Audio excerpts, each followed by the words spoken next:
In the previous module 1, we have discussed Miss Bill the Otter part 1, 2, 3 and 4. What are the likes and dislikes of Miss Bill and how he behaves like etc. Here in this module 2, we are going to discuss thinking about the text, thinking about the language, noun modifiers, describing repeated action in the past, adjectives, speaking, writing and about the poem, The Fog. Overview of the lesson Miss Bill the Otter, Module 2. Here in this lesson we have 7 parts.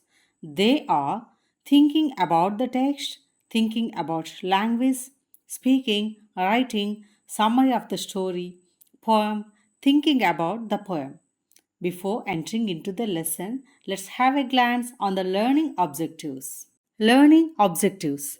By the end of this lesson, you will be able to developing vocabulary and comprehension skills through the story, examining the author's narrative techniques in describing speaking, whereas foreshadowing, imagery, and tone to enhance the reader's experiences. Practice descriptive writing by attempting to vividly describe a personal encounter with an animal or pet. Identify free verse style in poem and usage of metaphor. Thinking about the text. Let's summarize and think about the story here and answer the following questions. Question number 1. What things does Miss do which tell you that he is an intelligent, friendly, and fun loving animal who needs love?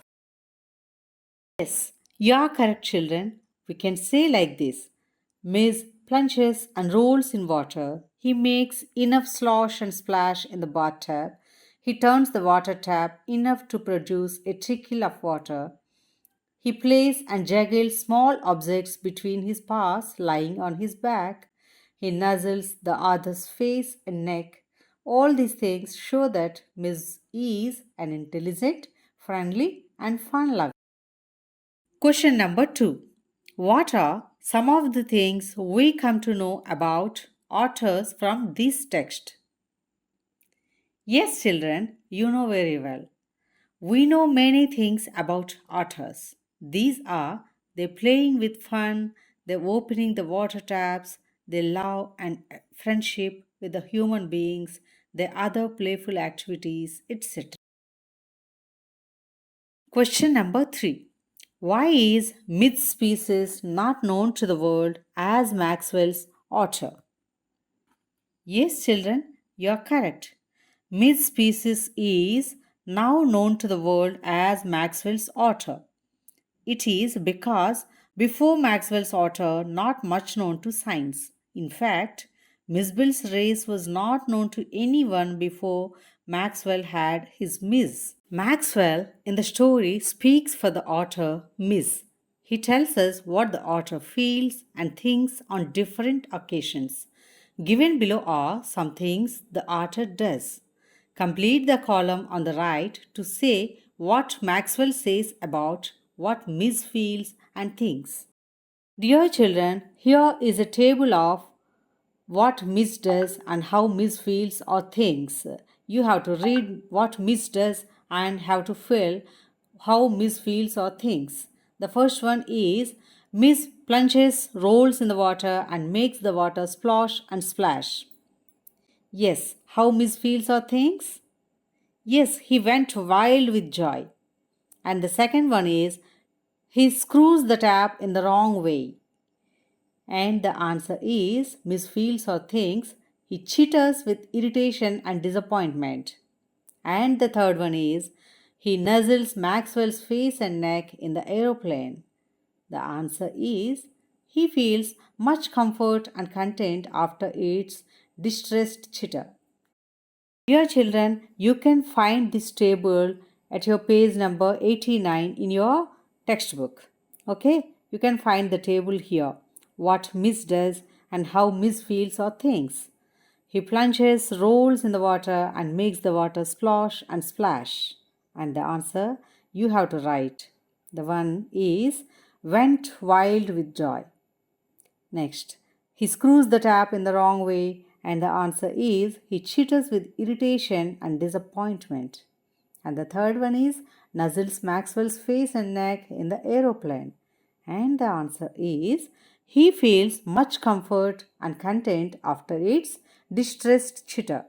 Fifth part of thinking about the text is read the story and find the sentences where Maxwell describes his pet otter. Then choose and arrange your sentences to illustrate those statements below that you think are true. Maxwell's description is the first statement makes Mitch seem almost human, like a small boy. Children, is it true or false? Yes, you are correct. It is true. And the second sentence is shows that he is often irritated with what Miss does. Is it true, children? No.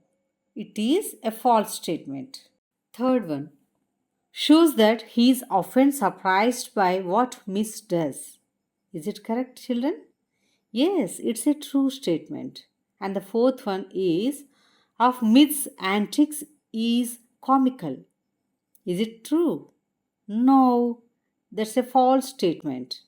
And the fifth one is shows that he observes the antics of Miss very carefully. Is it correct? Yes, that's a true statement. And the sixth one is shows that he thinks Miss is a very ordinary otter. Is it? No, that's a false statement. And the seventh one is shows that he thinks the otter is very unusual. Is it? Yes, that's the true statement. Children, you can find this exercise at page number 89 in your textbook, First Flight. We'll repeat this once again. Maxwell description, sentence 1 makes Miss seem almost human like a small boy. That's a true statement. And the second one shows that he is often irritated with what Miss does. False. The third one shows that he is often surprised by what Miss does. True statement. And the fourth one of Miss antics is comical. That's false. And fifth one shows that he observes the antics of Miss very carefully. True statement. And the sixth one is shows that he thinks Miss is a very ordinary otter. That's false. And the seventh one shows that he thinks the otter is very unusual. That's a true statement. Now let's jump into thinking about language. Children, under thinking about language, we have describing a repeated action in the past that means not happening at present. To talk about something that happened regularly in the past but doesn't happen any longer now, we use would or used to.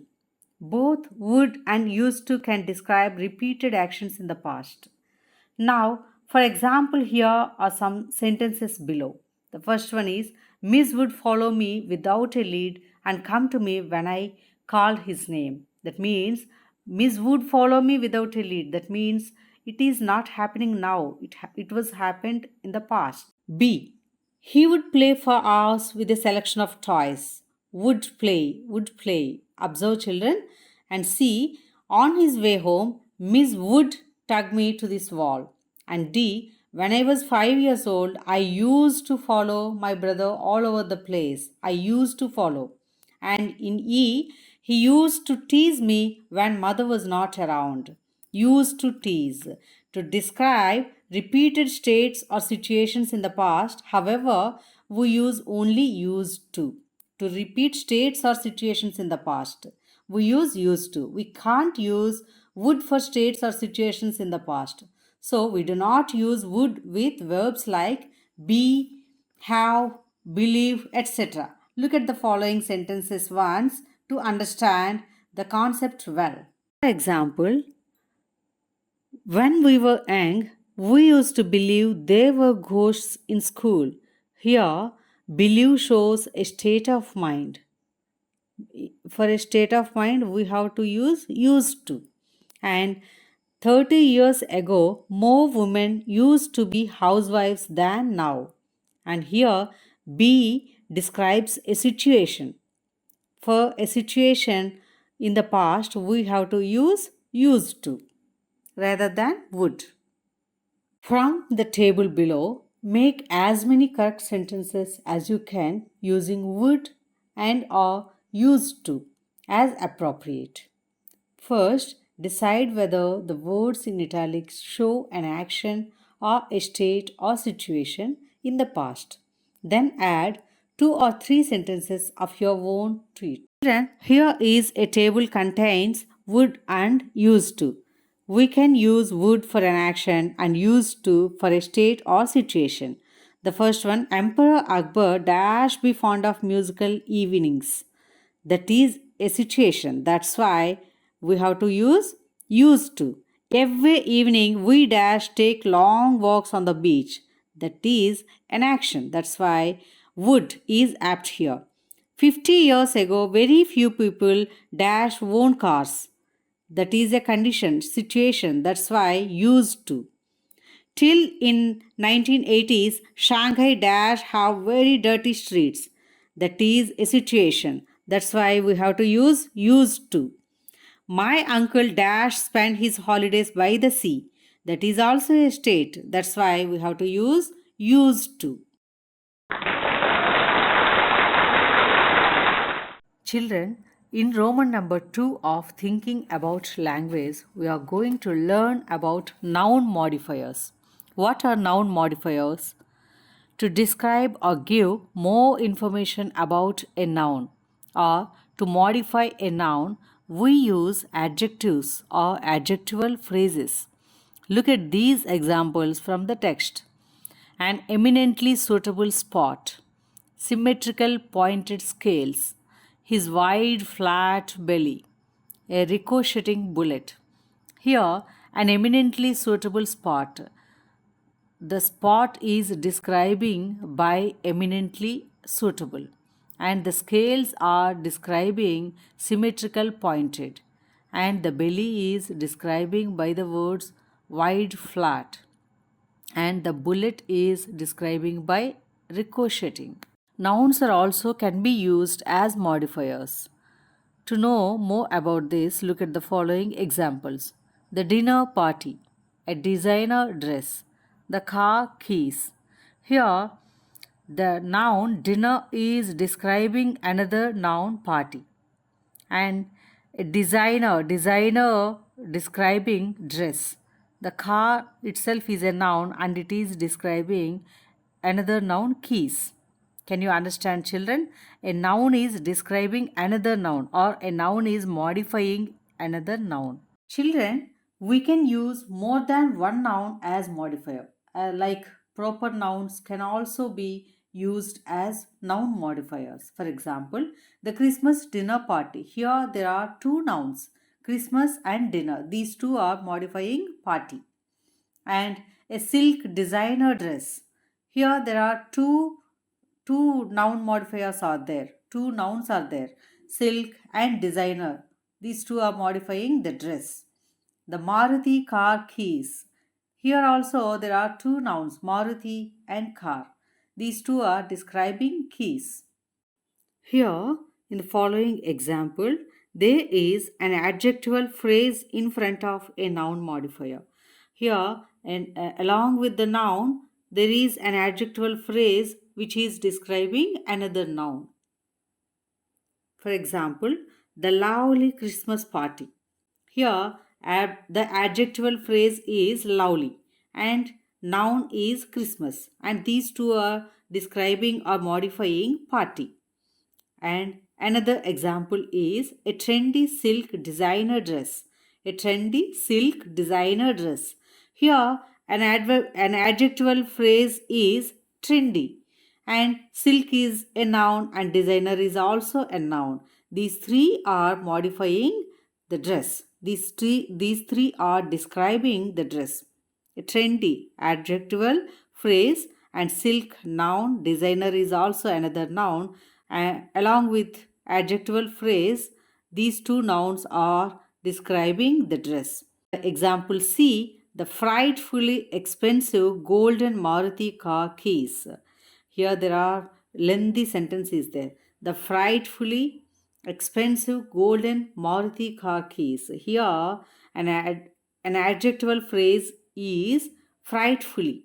Frightfully is also describing, and the nouns expensive golden Maruti car keys. Golden Maruti car. These three are also nouns. These total words are describing keys. The frightfully expensive golden Maruti car keys. Can you understand, children? Adjectival phrase also describes a noun along with other nouns. Look at these examples from the text and say whether the modifiers in italics are nouns, proper nouns, or adjective plus noun. 1.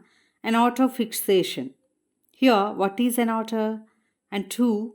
The iron railings. What is an iron?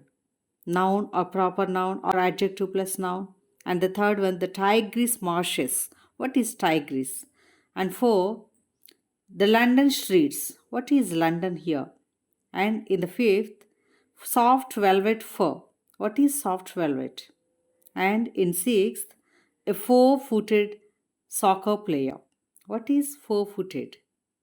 We let's know in the coming slide what are those. Children, now let's try to say what are these words here. Is it a noun or a proper noun or an adjective plus noun? Okay, for the first word, an auto fixation. An auto means here it is a common noun. And the iron railings, here iron is a particular material, that's why it's a proper noun.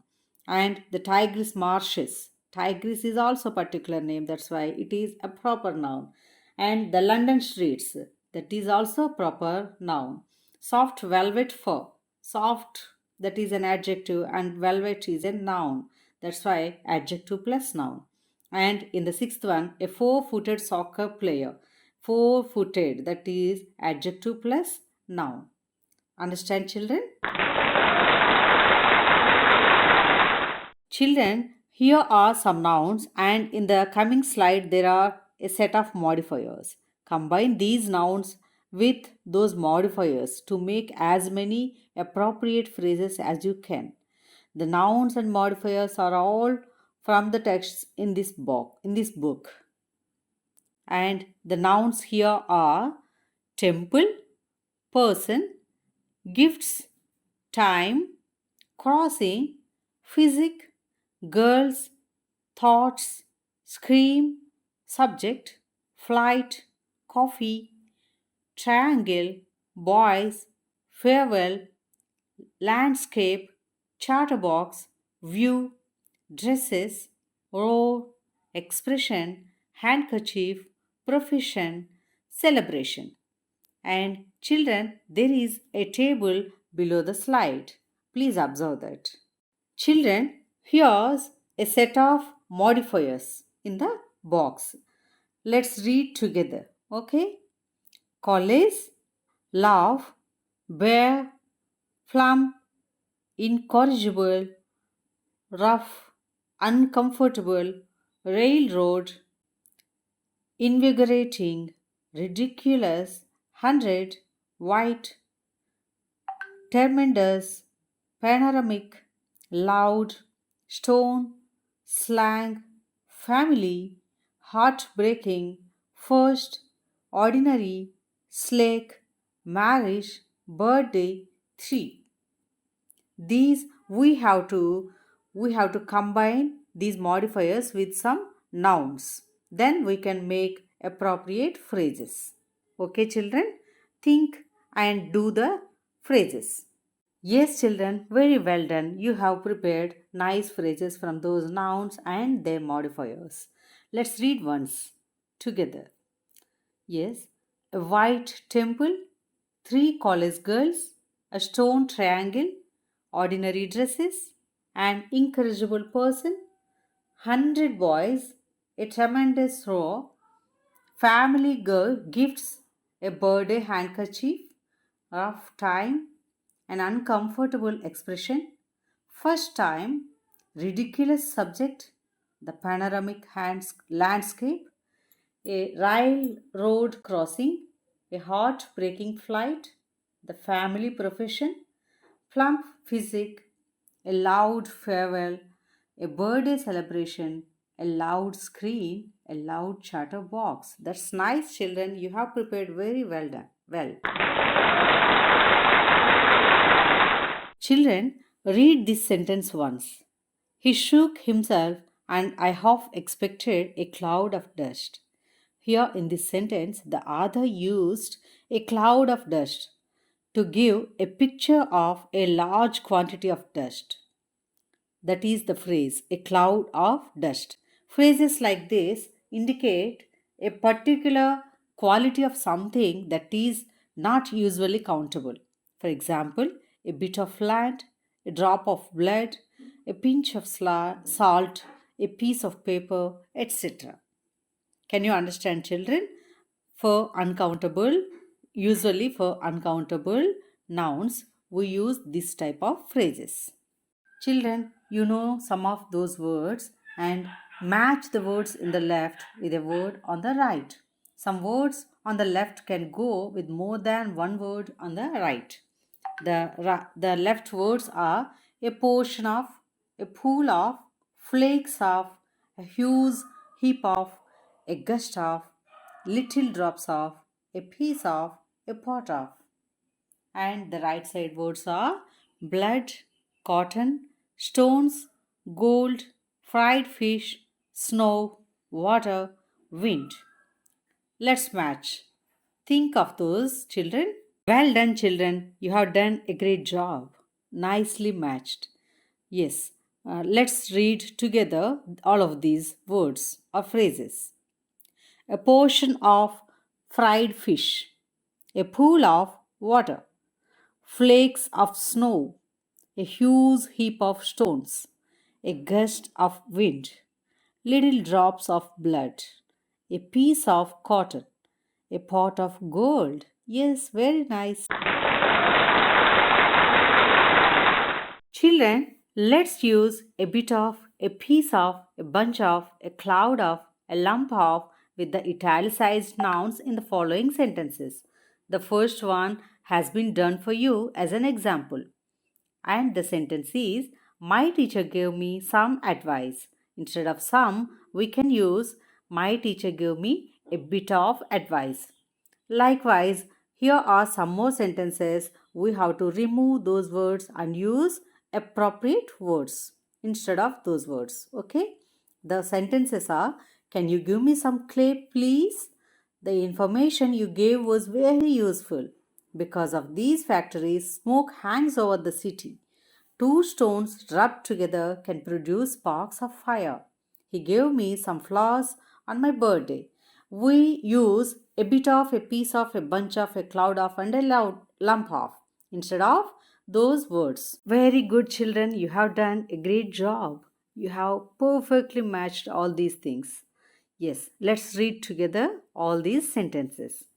My teacher gave me some advice, and my teacher gave me a bit of advice. Yes. Can you give me some clay, please? Can you give me a lamp of clay, please?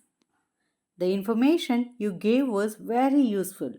The bit of information you gave was very useful. Because of these factories, smoke hangs over the city.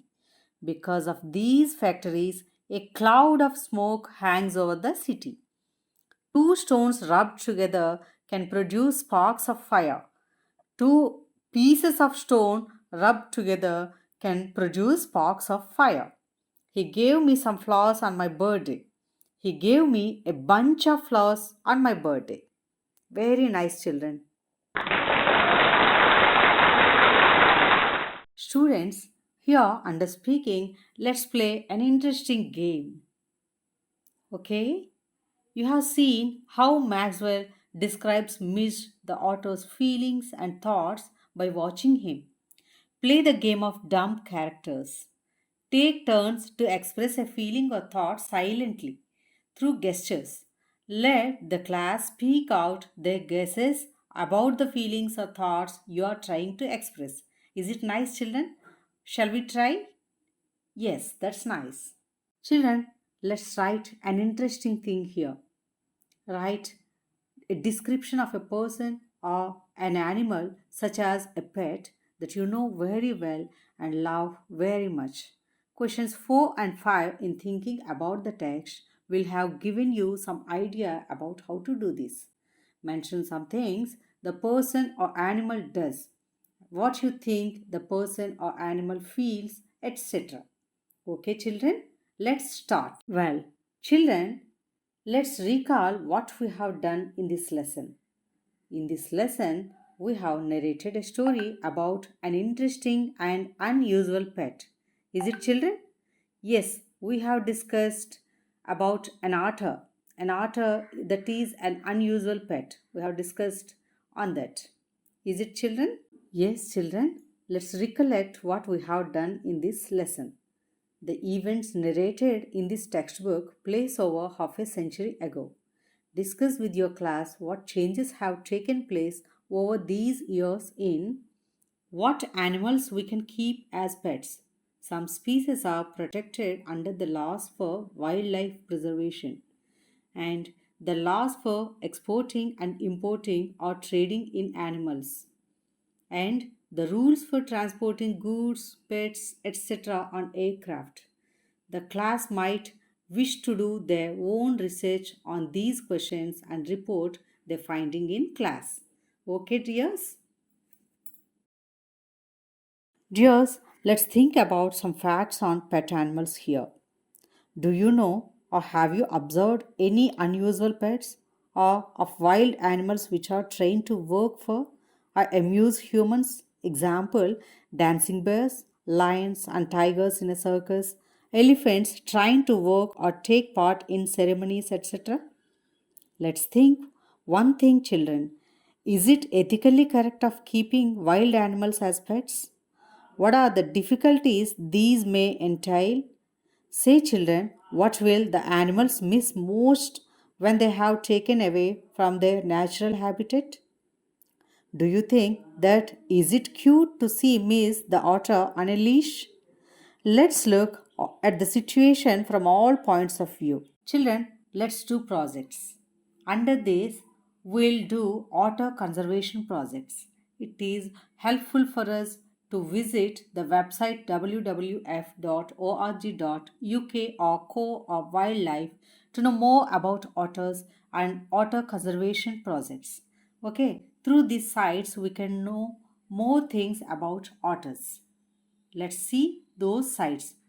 After that, let's enter into the poem The Fog, written by Carl Sandburg. Here, our poem is Fog, written by Carl August Sandburg, who was an American poet, biographer, journalist, and editor.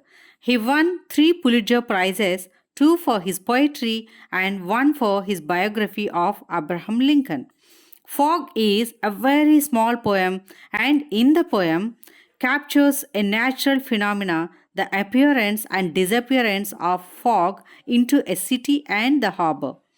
Here he has compared the movements of fog to those of a cat. The fog comes on little cat feet.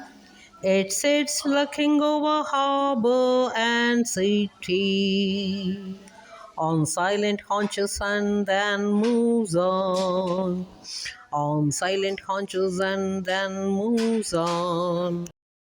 This poem is written by Carl Sandburg. Here we have a new word that is on haunches. On haunches. That means sitting with knees bent. Sitting with knees bent. That is what exactly cats and dogs will do. Under thinking about the poem, we have the following questions. The first one is what does Sandberg think the fog is like? Option A, like a cat. B, like a dog. C, like a tiger. D, like a man. Yes, children, the correct answer is option A, like a cat. Question number 2. How does the fog come? Option A, the fog comes silently like a cat on its little feet. Option B, it comes whistling. Option C, it comes as fast as it can. Excellent, children. The answer is option A. The fog comes silently like a cat on its little. What does it in the third line refer to? Option A. It refers to the fog. B. It refers to the sky. C. It refers to the city. And D. It refers to a thick blanket. Very well done, children. The right answer is option A. It refers to the fog. Question number 4. Does the poet actually say that the fog is like a cat? Find 3 things that tell us that the fog is like a cat.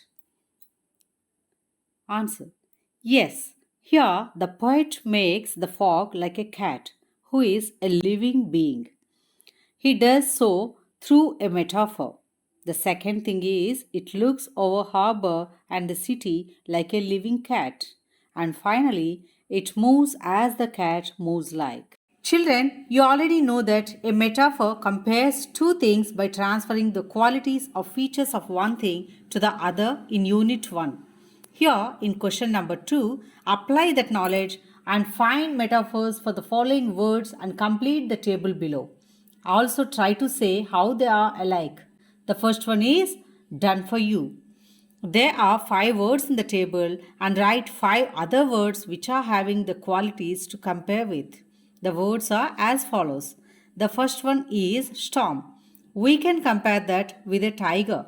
The same quality the both have is the storm pounces over the fields and growls, and the tiger also pounces over the fields and growls. Write the remaining also like this. And the remaining 4 metaphors are as follows. Train, it can compare with window. Both move swiftly with a rushing sound. And fire with sun. Both have full of light and energy. School with temple. Both teaches moral values and virtues of life. Home with nest. Both provides safety and comfort to live with near and dear ones. Children, let's try to write a poem comparing the storm with an animal. Okay?